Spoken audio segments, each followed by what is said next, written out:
Hey Hearts, this is part 6 of my Crystal Mark series.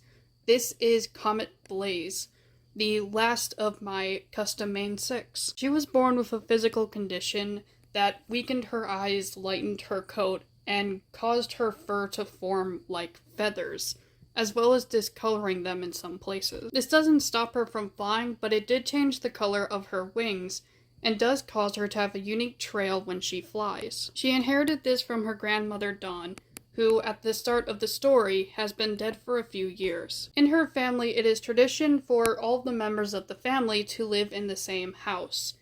Growing up, she lived with her parents, her older brother Nova, her aunt Wisp, and her grandparents Dawn and Rusty. No matter what she did or accomplished, her family would always talk down to her.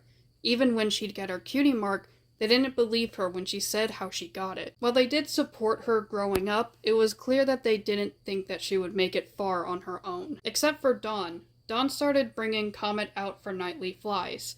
Often enough that even when Dawn was unable to fly those distances, Comet would still go flying. Comet's original name was Cloud, and her family still calls her that to this day, except for Nova, who has learned the error of his ways as they grew up. But Comet got her new name when she saw papers from around Equestria talking about a comet in the sky that seemed to follow the moon. That was Comet on her nightly flies.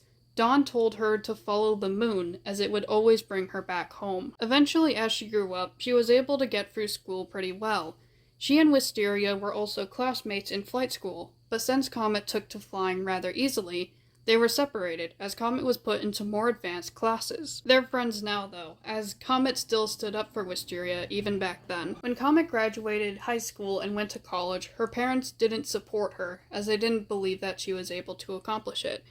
She eventually graduated with a degree in weather production, with a focus on nighttime storms and cold fronts. When she did, she got a job at the weather factory that she had been working night security at while she was in college. Even though she makes more money than both of her parents combined, they still talk down to her. At this point, Dawn had passed on, so there was no reason for her to really stay there and keep putting up with that treatment. 3 years after she graduated from college, Wisteria invited Comet to Glimmerroot. Comet accepted, becoming the town's night security guard and their weather consultant. She's become pretty good friends with Belle, Garnet, and Garnet's roommate Norvis, as they're all more active at night. She's also still friends with Wisteria, as well as helping out Olive and Star. As they grew up, she and Nova became better friends. She's still pretty distant from the rest of her family, as they still talk down to her, but she has learned to respect herself and her skills.